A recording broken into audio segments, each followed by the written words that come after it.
What's up, fam? Here's the thing with Mitch Williams and Mike Chromiak stepping in for Tom Arnone today. So make sure you guys like, subscribe, follow, share this video, and let's roll the video.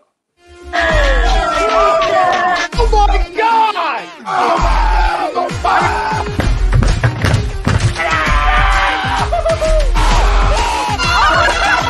embarrassed! He's flying! Welcome in. It's almost time.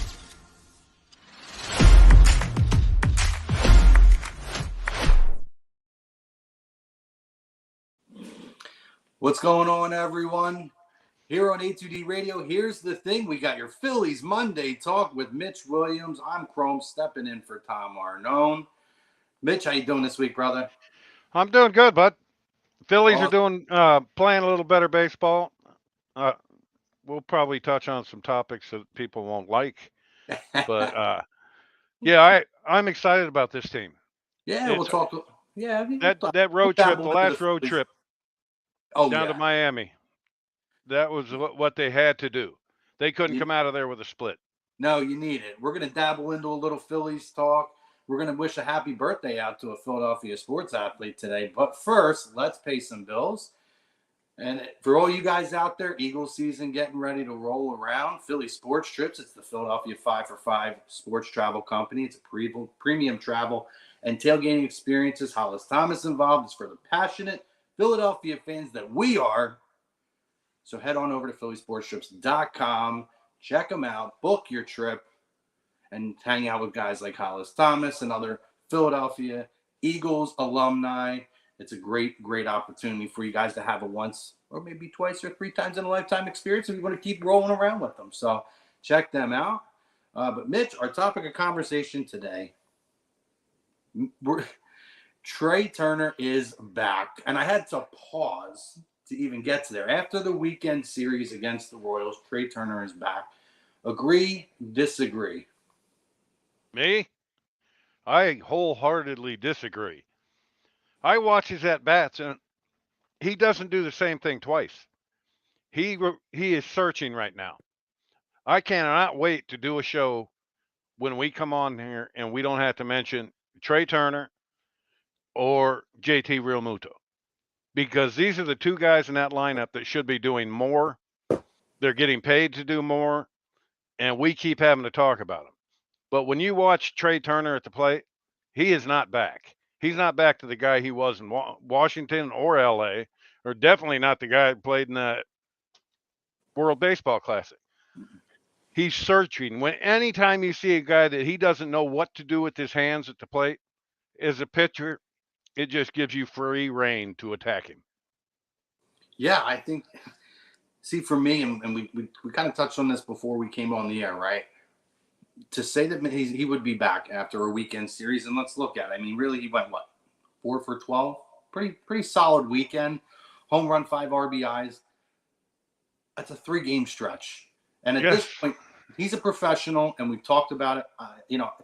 Even if this was to be a thing this season, I wouldn't count on him coming back next year and repeating a performance like this, much like the Nick Castellanos performance, right? Sometimes the guys, have a year like this. But for me, with what I've seen from April to now, and much with a lot of what you said, where we're not seeing repeat mechanics on things, I can't go by a 3-game series and say, no, there's 162 of these sumbitches. You can't look at 3 of them and say, he's back. No, he's not back. All you have to do is watch his setup and his approach. They're not the same twice, and that can't be. You have to get yourself in a rhythm as a hitter. For timing, hitting is all timing, and hands, and he cannot put the two together. I'm watching him strike out on ball. He went down to a knee to strike out on a breaking ball that's a foot outside this weekend. That is not Trea Turner. But when you look at Trea and you bring him into this Philadelphia environment, he is not a wired, boisterous kind of guy. He's a laid-back, very talented guy. Look at Nick. Nick has the same type personality. It took him a year to get used to Philly. We got to give Trea Turner the same benefit of the doubt. He is not going to struggle like this 2 years in a row. No, and I agree with you. And the thing we have to look at too is he was 1 for 16 going into the weekend series. His batting average actually dropped since last week. But I do think that even though he had that ugly strikeout you talked about dropping to his knees, his strikeout numbers are down. So he's being a little bit better in terms of his pitch selection at the plate. A little bit, I'm saying here. Yeah. And that's a positive. That's something when you're not striking out, you're seeing the ball a little bit better. But still, I mean, the numbers weren't good. You're talking 1 for 16 going in before you go, 4 for 12. And he made an error in the Miami game in the one loss they had.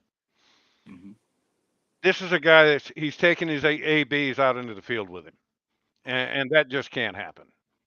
If you're struggling at the plate, look at what you can do defensively to help your team.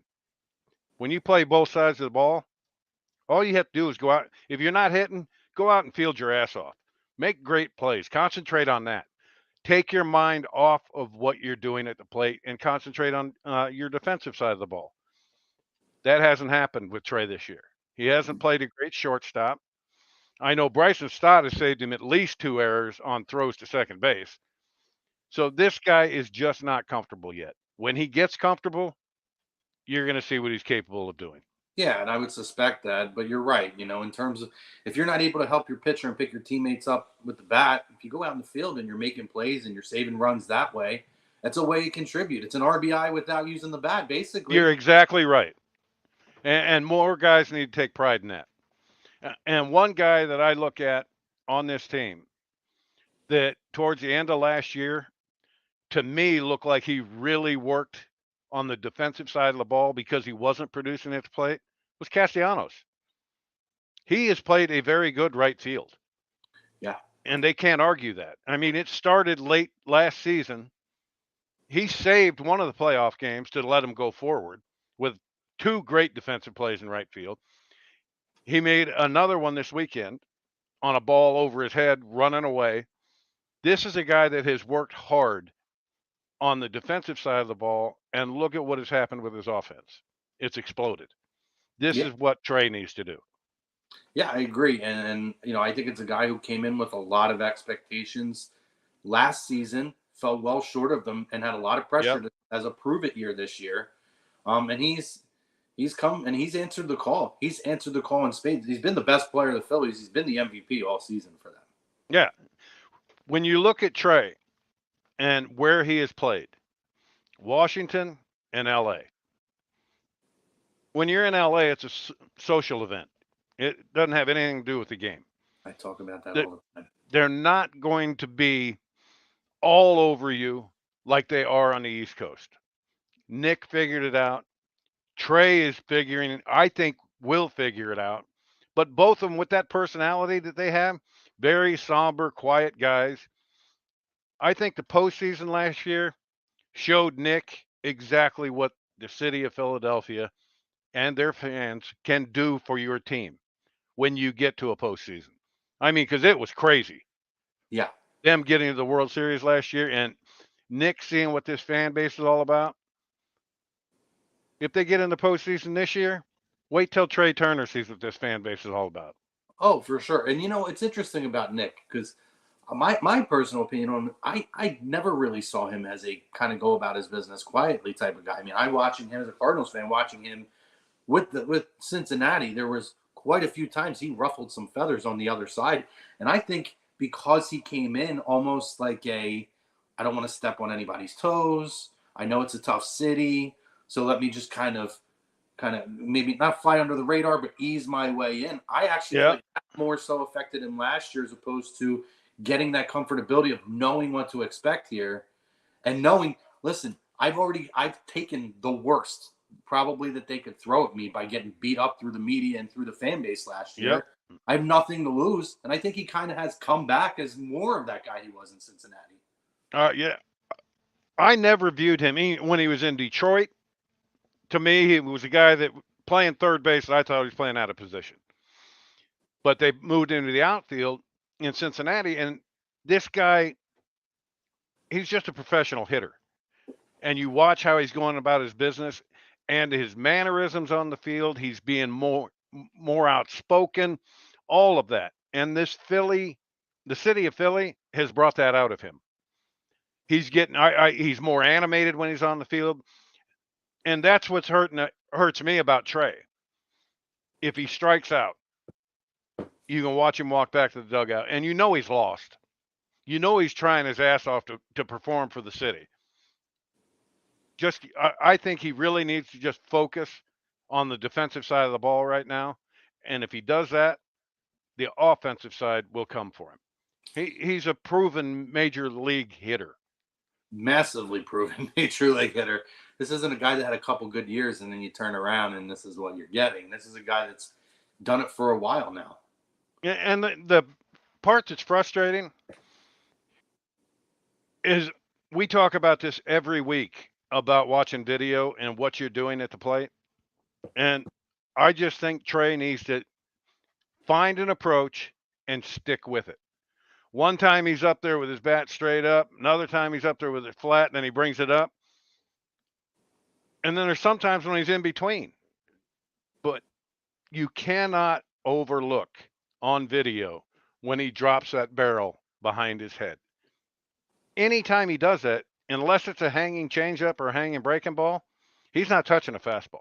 Now, do you think this is desperation for him, or do you think could this be something where the hitting coach is just maybe they're tinkering too much out of desperation? I don't know. I don't know if he's not listening to Kevin Long or if he's not picking up what he's doing on video. Yeah. I don't know what the issue is, but I haven't seen back-to-back plate appearances where he does the same thing. He came out that a month ago, and he was all crouched down at the plate, had his bat flat, and he started to hit the ball better. He didn't stay in that crouch for a week, and he came out of it. He said that they had figured something out with his back hip. It has nothing to do with his back hip. It has everything to do with his barrel placement. So if they're working on something that has to do with his back hip, they're giving him bad advice. They're going down the wrong rabbit hole. Yeah. They're going down the wrong road. Which would be really interesting, too, because Kevin Long, he's another guy in terms of the coaching circuit, a guy who's very well established and well respected. It would be shocking if that was the case. Right. So essentially, just for the people who are kind of casually following along here, what Mitch is saying is the bat placement with the barrel of the bat, he's not getting around on the ball fast enough, which is why he's never going to get around. There's too much motion and too long of a way for him to get that barrel around to catch up to a fastball. Anytime you drop your barrel behind your head, you got to go like this and then bring it down, and it's a sweeping swing instead of a from here to right there with your hand, the knob of the bat to the baseball.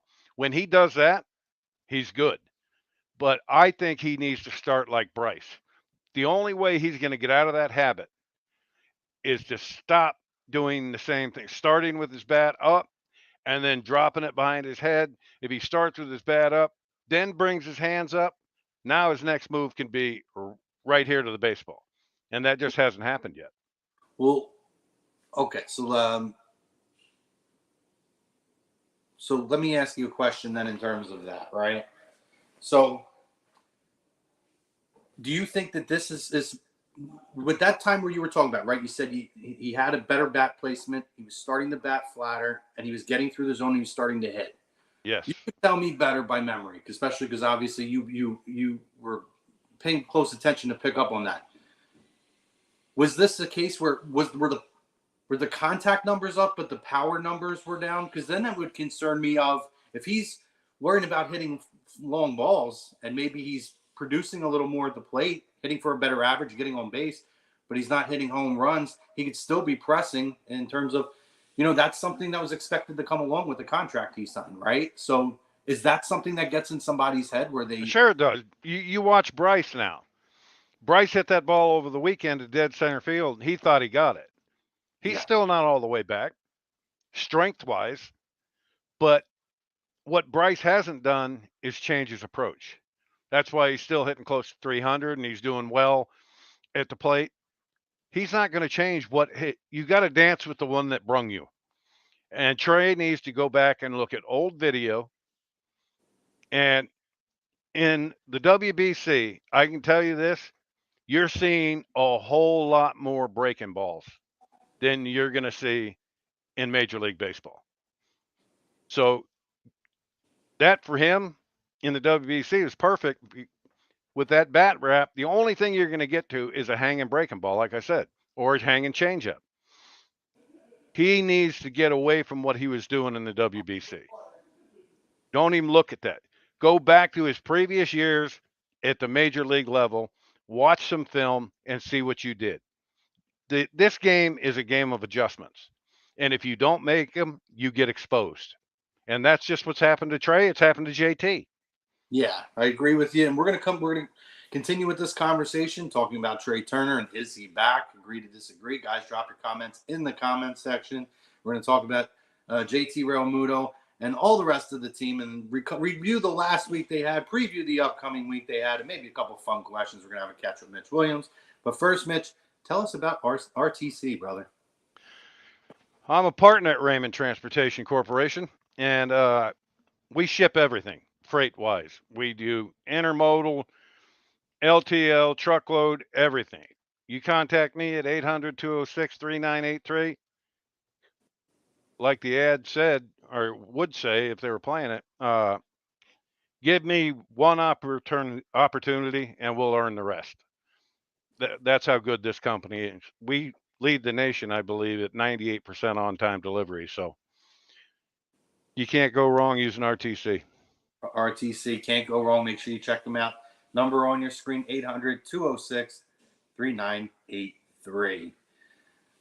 Coming back here, let's continue the conversation. Really great points when you're talking about Trea Turner and we're talking about bat position and this and that. And is he pressing for home runs? Because, again, when you sign a contract like the contract he signed, a lot of different expectations start to come along. And you talked about JT as well. So what do you think is the issue now with JT? He's not getting closed. Anytime you start open with your front side and you don't get back to square with your feet, the outside part of the plate, you're not going to have any command of as a hitter. And as a pitcher, all I'm doing is watching film of his at-bats, him starting open and watching that front foot land open. When it lands open, the outside part of the plate is the pitcher's. Yeah. And pitchers don't miss that stuff on video. JT being a catcher, he's got to see that on video. Because when he gets back to square, you start seeing those home runs to right center, to right field. That's when JT's locked in. Yeah. No, it's a fair point too, and again, it makes me wonder what's going on in the film room. These are guys. I don't understand. Maybe they're they professional hitters, Mitch. Yes, and they're not picking up on the little nuances in their approach that's hurting their game. Trea Turner weighs maybe, I'm going to guess high and say he might weigh 185. He doesn't have home runs for Trea Turner are simply a product of doing things right. He's not up there. You can't go up there at 180 pounds and, okay, I'm going to hit a homer. No, because you get outside yourself.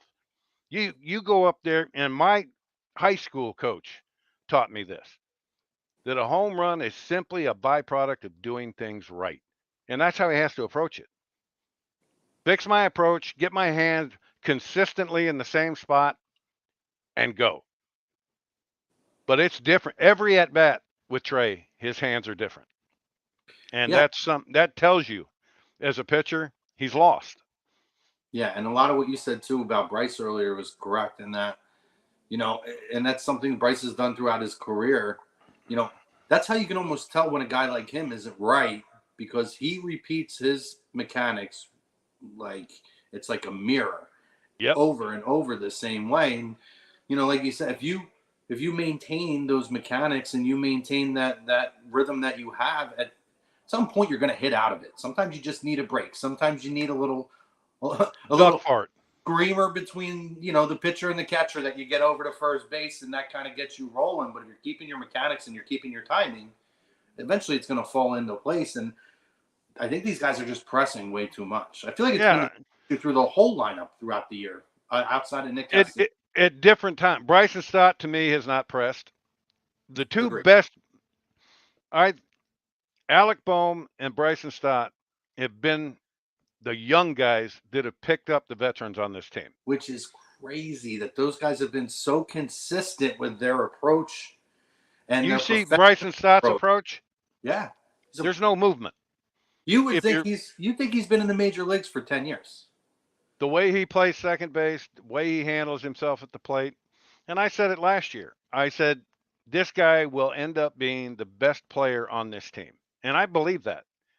I honestly believe this guy is a superstar in the making. He plays a way better second base than Chase did. And Chase was not an overly talented fielder. He was an extremely talented hitter. And I think that's where Bryson has got to make up ground on the best player that ever played second base in this city, on Chase. Mm-hmm. If he makes up ground or keeps doing what he's doing at the plate, he's already a better second baseman than Chase was. He's got some work to do to catch him on the offensive side. But this kid, you watch adjustment. That's what I talk about all the time. Bryson Stott started the year with that 18 game hitting streak. But the thing that makes him tough was with 2 strikes, he would go to a no stride approach. Because no stride, you're just trying to see the ball and put the ball in play. There's not much movement. There's no movement in your lower half. You're just shifting your weight from your backside back to your front side. Your head can stay still, your eyes stay still. Now that's the only way he goes up there. He does not stride anymore at all. I think there's a lot of guys that think they can't hit the ball out of the park if they don't stride. And that's just not the case. And Bryson is showing that he can still hit home runs. He's going to be a 15 to 20 home run a year guy. Might get to 25 the stronger he gets. But what is impressive is the fact how he repeats his mechanics every single at bat at the plate. And Trea Turner just needs to look at that. Do the same thing every time, and you're going to get results. Whether you hit the ball hard and it's right at somebody, so what? It all evens out in this game. You hit a line drive right to the shortstop, you're pissed, and then you hit a little duck fart over the first baseman's head. The game will even out if you let it. When you start pressing, you start stacking the odds against yourself. Yeah, I agree with you. That's baseball, right? And that's exactly that's how exactly it goes. what it is. You could hit a ton of balls as hard as you can, and balls at any other time would be leaving the ballpark, or they'd be a seeing eye single somewhere, and guy always seems to get right there at that time, and then you get them little bloopers or that little squibbler, and you start to roll out of it. Consistent hard contact is what Trey should be after. He should not even think about a home run. Square the ball up, whether it's a hard ground ball, a line drive, a gapper. Square the ball up. Get back to where you're squaring up the baseball. The home runs will come. And it is crazy though that the 2 young guys are possibly outside of like Nick's approach, and obviously Bryce does what he does, may have the most veteran approach to an everyday lineup, or the everyday approach to hitting, and how they consistently do the same things in the field too, because you can see it in the field with both of them too. They play, it's just the way that they go about the game. They make everything look easy. They look like they're 10-year veterans at this point. And you're talking about a guy in Bohm, Chrome, that last year he went on the field. They're booing him, and he said, "I hate this effing place." Yeah. And people in Philly heard it. He apologized for it, and look at what he's done since then. The best thing I think that ever happened to that kid. Yes. When he saw that fan base, despite going through that, if you could take the accountability, and he did right away. Yeah. And how they forgave him, I think that was a massive, massive step in maturity for him to get to that next level. Had he not broached the subject about what he said with the fan base, he would be done in this town. But he was accountable. That's all Philadelphia fans want, is accountability. When you go out there and you suck, it wasn't because of the fans. It was on you. I never gave up a home run that was anyone else's fault other than my own. And that's how you have to just be accountable for what happens when you're on the field. Well, I think to your credit too, though, Mitch, you never shied away from anything that you ever did. Any failures or any, I don't want to say failures, but any times where it didn't go your way and you didn't make the right decision, you never shied away from. You didn't make excuses for yourself, and you didn't duck the media. And we Well, back then my father was still alive. I was still worried about an ass whooping. don't. My father raised us to be, there are no excuses and no one else's fault, your fault. If you're holding the ball, it's your fault. And he just didn't accept excuses when we were growing up. And it carried over into my adult life. And yeah, I mean, I think that then you were raised the right way. He knew what he was doing. Well, he was 6'5" and 350 pounds, Chrome. I still can't whip him. Well, he passed away in 2009, but back in '93, I don't know if I could have whooped him then. Oh God.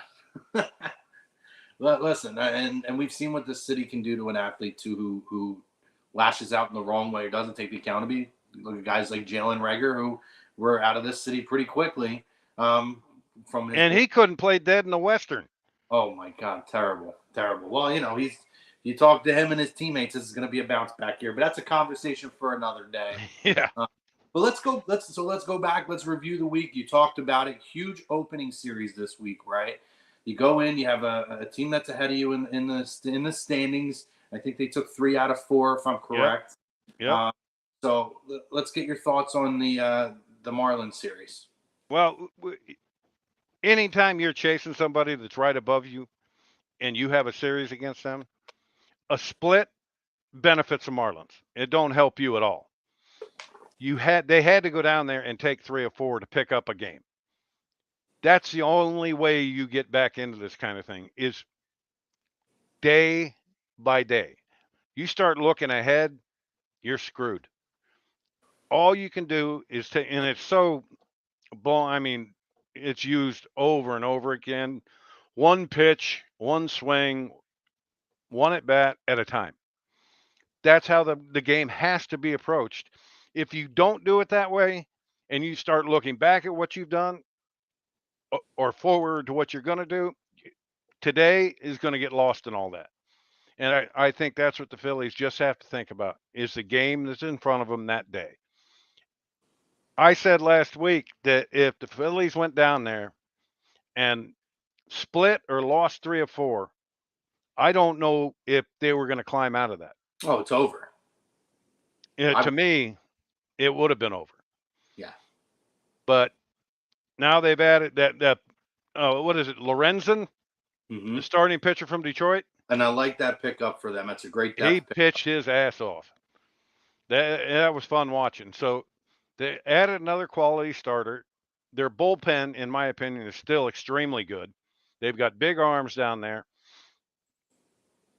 If this team can stay close going into September, it's going to be fun in Philly again this year. Oh yeah, and listen, they've shown this team, if they can get everybody on the same page, if they can get all the pitchers, not all the pitchers, but for the most part, majority of that pitching staff healthy and moving in the right direction, this team can go on a run, a real run. There's still they have the starting pitching right now, Chrome, to win postseason series. They do. I mean, I think it was such a big pickup for them to go out and get Lorenzen. He's a guy who's had a really strong year. He's pitched well, and now he's an all-star, wasn't he? Yeah. It's not very often you can go out at the trade deadline and pick up an all-star starter. Yeah. So Dombrowski's done a good job with that.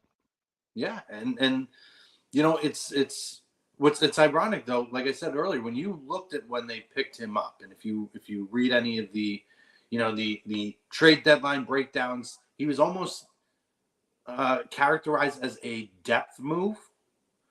But to me, and we talked about this, right? One of the things we felt strongly about, if you get Bryce back, especially if he could start playing the field, man, if they could just go out and get one more starting pitcher, like an insurance policy, a guy who, if between now and the end of the year, somebody goes down or somebody starts to scuffle to get to the end of the year and you can plug him in, he's the type of guy you want. And I thought he was a great pickup for them.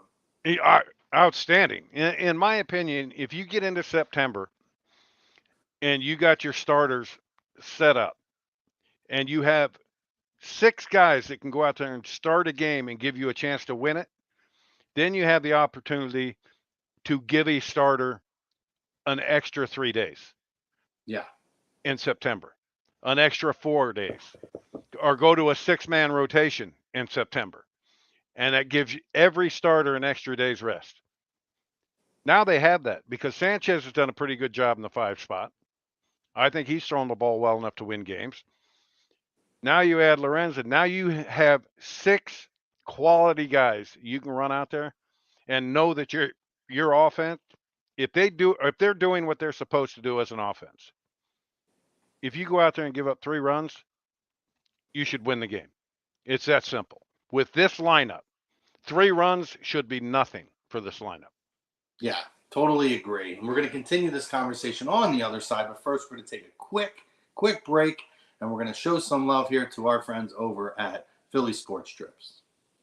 Hey Birds fans, the NFL schedule has arrived and Philly Sports Trips has all the details now. Visit the site phillysportstrips.com. This is sure to be an epic season. Be sure to go there now to make sure that you don't get shut out.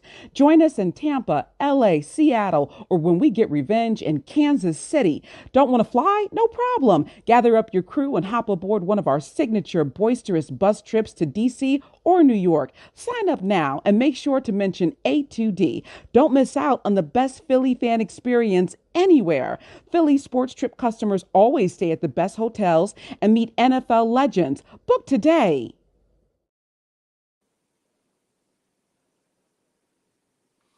All right, we're back, guys. Make sure you check them out. Philly Sports Trips, Hollis Thomas, a bunch of Philadelphia Eagles alumni, fun trips, fun opportunity for a wonderful experience throughout the year. Make sure you check them out. But Mitch, let's dive back in. Let's continue our conversation. And so we look at the Marlins series, and were you concerned at all with any of the bullpen struggles over the past week? No, because it's August. And August is notorious for dead arms. Every pitcher will go through 2 or 3 dead arm stages during the season. And if you go out there and you're used to counting on 98 or 99 and you're down at 94 or 95, that's just a dead arm. And when that happens, it puts more pressure on you to locate. I went through them. Every year I went through a dead arm stage where you're throwing a ball just as hard as you can throw it. It just ain't going as fast because there ain't any arm speed in your arm. But these guys, I'm not worried about this bullpen. Not in the least bit. So what is the answer between now and the end of the year to try to combat that a little bit? Is it finding other arms or, No. You get your September call-ups. Do you rely on a couple of those guys to take some of those innings? It all depends. I don't know how anyone in a 9-man bullpen could be tired. I mean, I went through 2 or 3 dead arm stages every year, but I was pitching in a 5-man bullpen. And that's a different deal. I honestly, as a manager, I don't know how you find innings for everyone. To me, that's the hardest thing is keeping everybody working. When you got 9 guys down there, it's hard to keep all of them sharp. Yeah. So the only way to get through a dead arm, Chrome, is to throw through it. Yeah. Rest doesn't get you through a dead arm. Mm-hmm. A dead arm is just lactic acid that is built up in your shoulder, your bicep, your tricep, forearm, everything. The only way to get lactic acid out of there is to throw through it. But make sure you're doing it mechanically right. Right. Yeah, no, I agree with you because when you look at how the game has changed from when you guys were out there, right? And we're talking about, like, to me, it's almost like every team should have a 6-man rotation at this point with the way that they like to load manage pitchers. And on the other side of it, same thing with the bullpen. But it's also what kind of highlights some of the more egregious managers who can have an 7, 8, or 9 arm bullpen, but only utilize 4 or 5 of the guys consistently, and then they end up. That's the problem. That's exactly right. And if you only use 4 or 5 guys, and you got 4 or 5 guys sitting down there not getting into games, you're hurting them. you're hurting your team, because now you're going to need one of those guys, and he's going to go to the mound and he ain't going to do anything. He's not going to be sharp. He's not going to be able to locate. I know when I played, the more I pitched, the harder I threw. And that's just how it worked. I threw a ball every day of my career as hard as I could throw it, whether it was long toss or in the bullpen or in the game. I threw it every day as hard as I could throw it because I knew that was the only way through a dead arm. It's interesting for you guys out there who go through this. Make sure you guys keep throwing. Don't sit back and rest it. Oh, Right? no, that's the thing. And that's the problem. The guys today, if their arm is dead, they'll say I'm unavailable. No. Unavailable means, okay, you're having Tommy John. That makes you unavailable. Mm-hmm. I missed 30 days of my entire career because I tore my posterior cruciate ligament in my knee. I remember. I could have taken over a year and had it reconstructed. I went the other route and just blasted my quad to take the place of the ligament I tore in half. So these guys today, they have to know the difference between hurt and sore. Everyone is going to be sore. I didn't get sore because I threw a baseball as hard as I could throw it every day. My body was used to doing that. Guys that throw one day, take a day off, throw another day. No, baseball happens every day. And I've said for the longest time, you are not a closer if you are not available every single day. You're going to have days where you'll go 10 games without a save opportunity. Yeah. You could get 10 days in a row with a save opportunity. And you better be physically and mentally prepared to go out there. There was never one day in 11 years in the big leagues that I ever went to a manager and said I'm unavailable. So it's funny. I'm laughing over here, or I'm chuckling to myself because what you're saying is so spot on, right? Because and I'm going to go back to that question in a minute, Ralph. But I want to bring this up first. This is almost like the kind of mentality of how things have gone, over the years, right? To where you were sick, like when I was sick. If I wasn't dying, I was going to school, right? Yeah. But then you have those people who, so when I have a sore throat is a sore throat. Other people will tell you I have a cold because I have a sore throat. And if somebody has a cold, they'll tell you I have the flu. Like, right. You know what I mean? It's whatever. It's instead of like working through it or figure. It's just funny when you were saying that because it's how I'm thinking about how it's almost like how people were brought up now to where everybody. Absolutely. They're the extreme worst of it instead of okay, I can get through this. No, I can work through it. They're down. It's the worst scenario. Yes, and I look at it and as a pitching coach, if you go out to the mound and you ask your pitcher how you feeling, and the first question out of the pitcher's mouth is how many pitches have I thrown? Yeah, that's where we've gotten to as a sport at the big league level. Sad. I can tell you, there's a story. Larry Parrish, our DH in Texas. He had an old manager in the minor leagues. Well, their bonus baby was a pitcher. He went out to the mound, got to like 3 or 4 innings, I guess, called the manager out to the mound. And he said, I can't go anymore. He said, I got a blister on my finger. The manager looked at him. He said, boy, this gets a little graphic. He said, boy, let me tell you something. He said, you go back in there in the locker room and take your pants off and you piss on that blister because you're still pitching. That's how the old time mentality was. And there was never any talk of a pitch count. Never when I played. I want to know who the genius was that came up with 100 pitches, because that's absurd. I can tell you on a 3-day span in Philly, I threw 3 innings, an inning each night, and I gave up 1 run in 3 innings. And I threw 101 pitches in those 3 innings. Ooh, that's a lot of pitches in 3 innings. Yeah, and it's the old adage, mind over matter. Yeah. If you don't mind, it don't matter. And that's the difference. There's some guys, they don't know the difference between hurt and sore. And if you come in the morning or in the afternoon and, oh, I'm sore today. Well, how about you go out and grab a baseball, pick it up, play catch, and throw through it to Yeah. loosen it up. You'll know if you're hurt, because if it doesn't get loose, then you're hurt. Yeah. No, it's why I started laughing, because you're so spot on with all of that.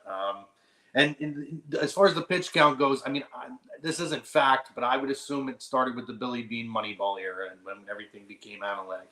And analytics are great. There's a portion of it, but we've now thrown out the human element of everything. Yeah, how about launch angle and all that? Who gives a shit about launch angle? I want to see the bat put on the ball. I agree. I don't care about the launch angle. I agree. I grew up with Whitey Anytime Ball. I saw a guy that did this with his bat and swung up, he's a strikeout. Listen, I grew up with Whitey Ball, so you know I'm all about manufacturing runs and finding ways Oh, to score runs. Whitey. But I can tell you a story about one of your favorite players. Yes, please. Ozzie Smith. Yes, my favorite professional athlete of all time. Yes, please. Oz was one of the, I mean, just a great dude. But my first year in the National League, I came from the American League, where you had Canseco, McGuire, great big power hitters like that, and all I had to do was elevate my fastball. Yeah. Well, the first time we faced the Cardinals, Ozzie walks up there, and obviously he's hitting right-handed. He took my fastball and almost took my lips off with it. Wow. I go, he cheated on there. Next time I faced him, the exact same thing. I never threw him another fastball ever. Wow. All I threw him was breaking balls, and all I did was strike him out, because he wasn't getting beat by a fastball. Ozzie was one of those guys that he got up there and he stood there like that, right-handed. He could get on your fastball. Oh yeah. But that's the thing you have to recognize as a pitcher. There's certain guys you can't throw your fastball to, and if you do, it better just be a show-me pitch. Yeah. So Ozzie was one of those guys. Give me a Jose Canseco or a Mark McGuire every single at-bat over a piss-hitting second baseman or shortstop. Because they get up there, Jose Akendo get up there like that. All they're doing is throwing their hands to the baseball. That's all they do. You can't throw the ball by them. No. So you have to make pitches. And I wasn't noted for making pitches and, oh, he painted the corner on that one. No. Forward was what I was after. Yeah. Forward and fast. Yes, as hard as I could do it. And there were some guys that your hardest was their favorite.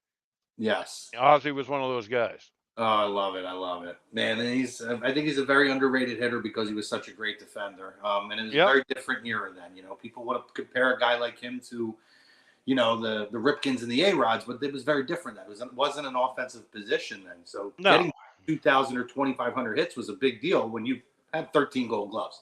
Conversation for another time, though. But thank you for sharing that story, brother. I love it. You bet, bud. There was a great question on here, if Ralph could pull it up, and it was regarding Aaron Nola, who we talk about frequently here. Mike Hayes, he asked you, Mitch, how would you deal with Aaron Nola getting lost on the mound, and how do you fix his pitching mechanics? In my opinion, I believe that they have to just simplify his mechanics. You watch Aaron, and he gets under the ball out here. Anytime your elbow drops below your shoulder, your ball is going to be flat. Aaron doesn't throw hard enough to throw a flat fastball. He has got to make sure his fingers are on top of the baseball and not around the side of the baseball like that. That's where he gets sometimes. Anytime you get that, it's because your lower half, your hands aren't breaking soon enough. Your lower half is drifting, and you have to blow everything in your front side out to get the release point. Aaron is one of those guys, when he's on top of the baseball, his curveball and his fastball are just different. His curveball has bite to it. It's not one of those big looping ones. And his fastball doesn't just have run on it, because he'll still get run. But when you're around the side of the ball, it runs, but it does not sink. So you cannot get the ball off the barrel of the bat. Right. That's what Aaron needs to concentrate on. Everything with Aaron, with every pitcher, has to happen over the rubber. Meaning you're kick leg has got to get all the way up and your hands break before you start to the plate. Anytime you see that where a guy carries his hands down the mound with him, he's either going to spike the ball or it's going to be really flat. So this is the things that if I was Aaron Nola's pitching coach, I would just simply simplify his mechanic. He's got that leg kick where you're out and then it's all funky. It takes a long time, but that's how he's pitched. He's been very durable, which getting under the ball the way he does at times, I can't believe he hasn't broken already. Yeah. But he eats up so many innings, which is good, but how many home runs has he given up this year? And that will tell you. I know it's well over 20.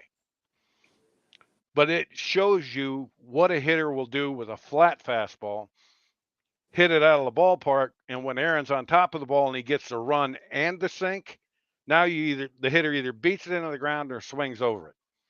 This is what I think he needs to concentrate on. Yeah. Get up, get back, do everything over the rubber, then go. When you're drifting, everything gets flat. Yeah, no, 100%. I'm trying to pull up to see if I could find what the number of home runs allowed is. I'll get that before we jump. I know he's given up at least 23. Yeah, it's got to be, and I'm so curious now. I'll get that number in a few minutes here. But before we move on to the upcoming week, and I think this is another one of those weeks, Mitch, that they could really make up a lot of ground, or at least stay in the hunt, because you got Washington coming up in a 4-game set, and then they have Minnesota.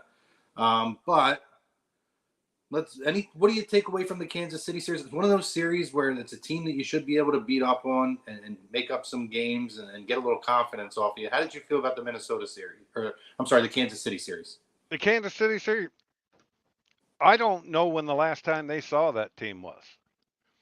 I'm not sure.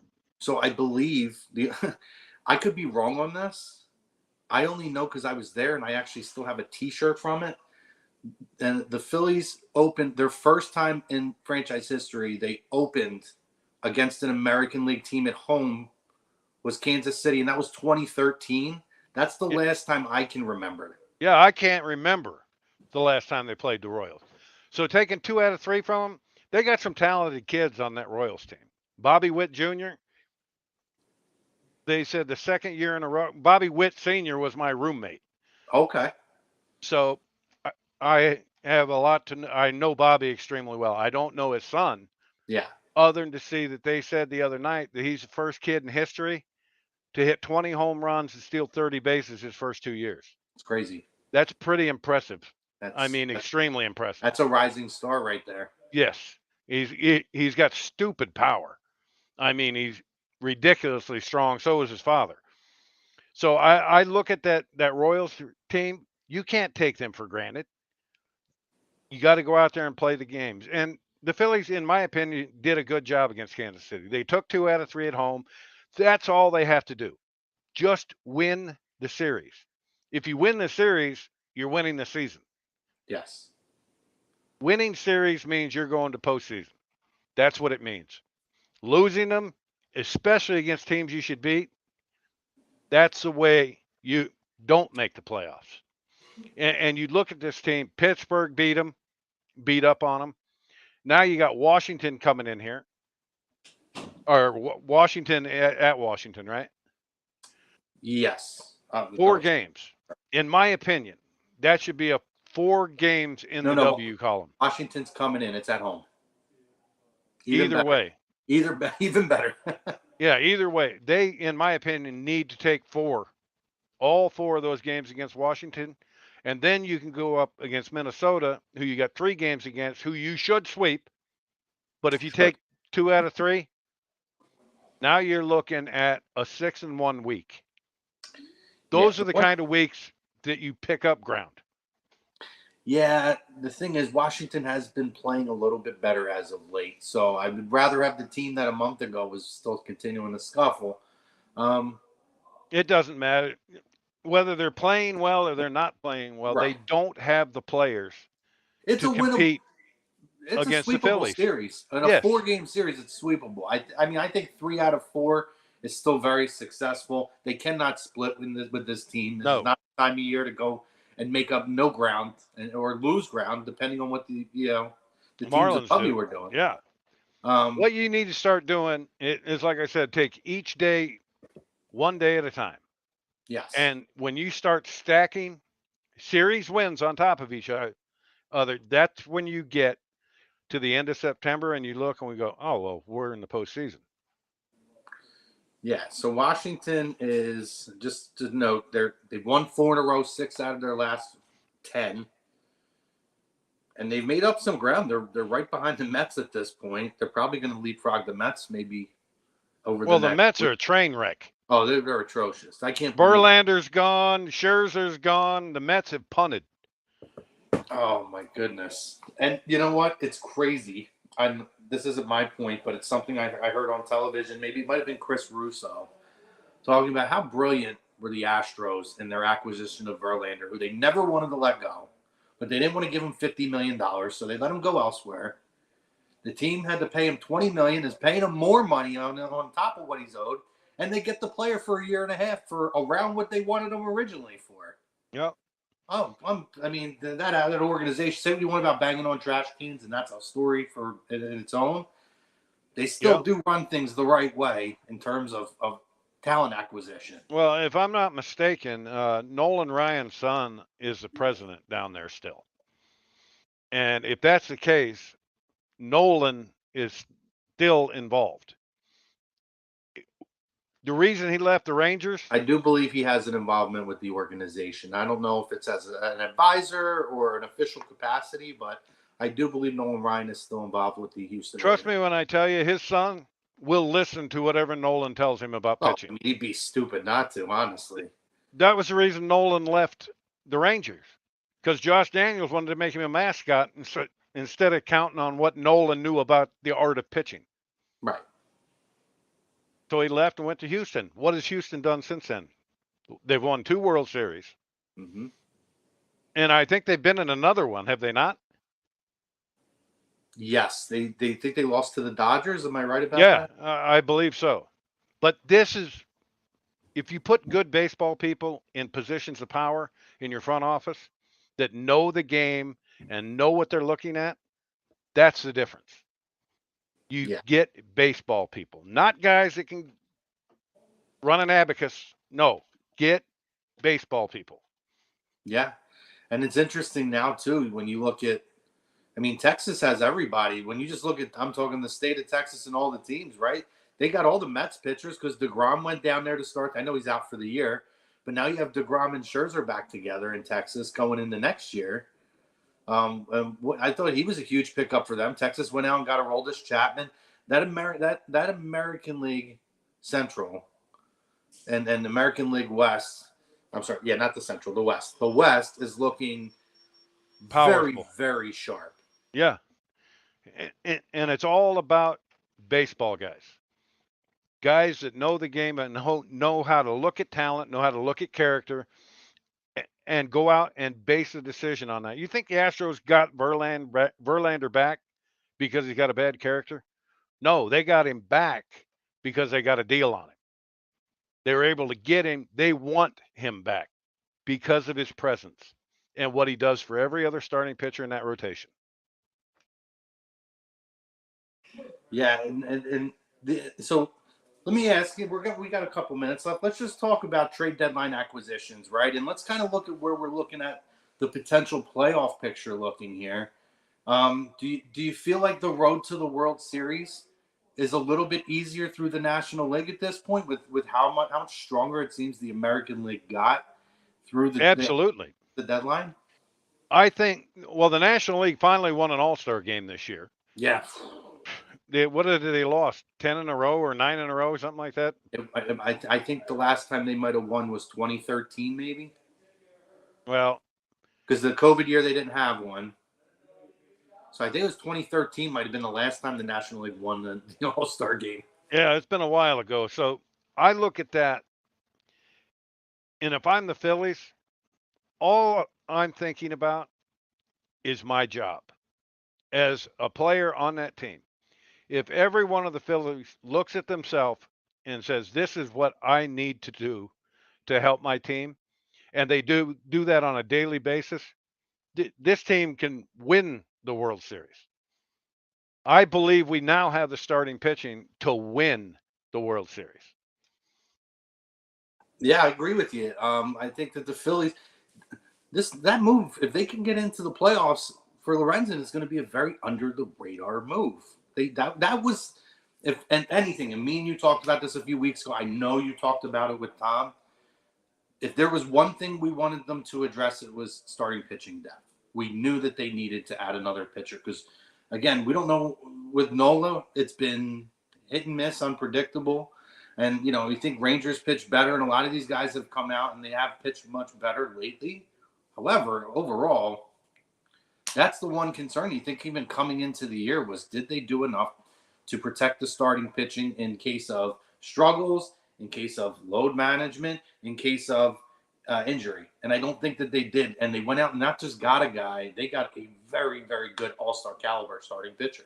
Yes, this guy, for me, was a huge move by Dombrowski. It doesn't shock me that he went to one of his former teams to get it done. This guy knows how to win. And he went out and got Lorenzen. I watched Lorenzen pitch the other day. This is a guy that knows how to pitch. Locates, and the hitters never seem to see the same thing twice. And that's what I like about this guy. And it gives Rob Thompson some flexibility going into September. If we get into September and we're 4 or 5 games ahead of the team behind us in the wild card, if I'm Rob Thompson, I know that Aaron Nola throughout his career has not pitched well in September. That's a month that if I'm a manager and I got a 4 or 5 game lead on the team behind me, I'm resting him.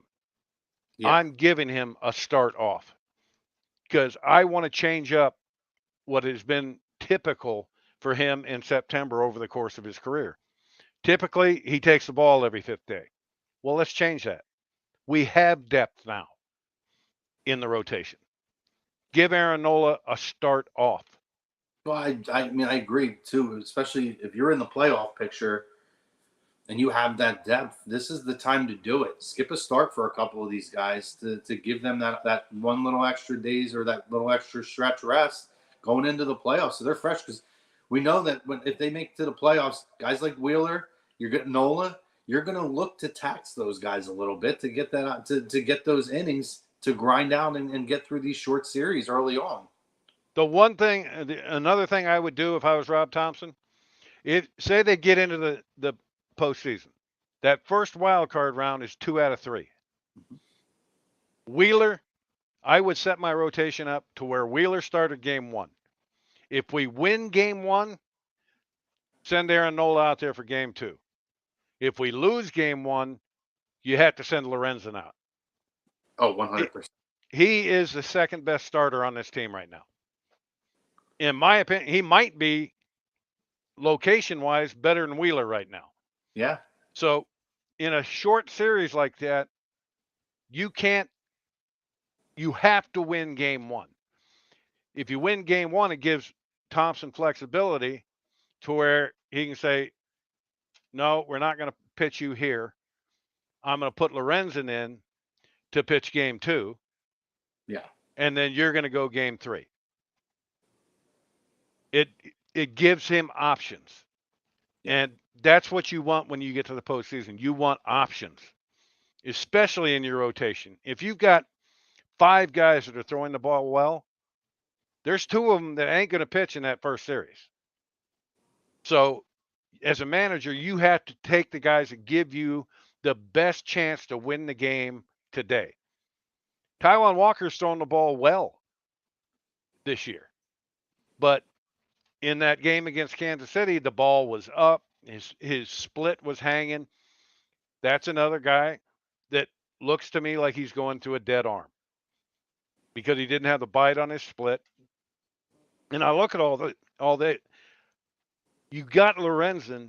If I'm Rob Thompson, I'm doing cartwheels through that clubhouse because what Dombrowski did was give Rob Thompson breathing room. And you get to the postseason, there is no breathing room. You have to make the right decision. But now he's got options to what he has to do. Yeah. With that, we're going to leave it at that. It's great That's fine, conversation. buddy. I had a great time with you. I was glad to be able to hop on with you. Tom Arnone should be back next week to talk more Philadelphia Phillies. Big week this week. Big opportunity to make up a whole lot of ground. I mean, 10.5 games is still going to be tough to make up at this point, Mitch. But if you can at least solidify that number one wild card slot, that's something big. Well, if you look back in 2007, the Mets had a 7-game lead on the Phillies with 17 games to play. Yeah. The Phillies beat them. It can be done. It can all be done. It's just a mental thing. Back to 2011 when the Cardinals were back 10 games at September 10th and came back and took the wild card and got in. But yep. It's anything's possible for the Phillies. They need the pitching and they need some of these. I like where we're sitting right now, Chrome. I think the Phillies are sitting in a good spot. I think you've got enough veterans on that team now that when you get to September, and minor leaguers are used to going home on September 1st, the young guys, they've been through it now. Oh, Bohm, Stott, they've been through it. I'll tell you, the Phillies, if you really go by record, though, Phillies are one of the better teams in baseball. There's a lot of teams. I mean, like I mentioned the AL Central earlier. They'd be in first place in at least 2 or 3 of these divisions. Right. And second place in every other one. So, or third place, other than maybe the AL East is because obviously Baltimore and Tampa Bay are just tearing the house down. But great conversation again. Thank you. Enjoyed it, buddy. Check out RTC if you guys need any help with your freight and all those needs, as well as Philly Sports Trips, the 5 for 5 Philly travel company here for sports travel. Appreciate you, Mitch. Appreciate Ralphie on the 1s and 2s in the back end here, helping us out to get through this. For myself, for Mitch, check out the Phillies this week. Tom's back next week. Until then, give somebody a hug, and we'll see you later.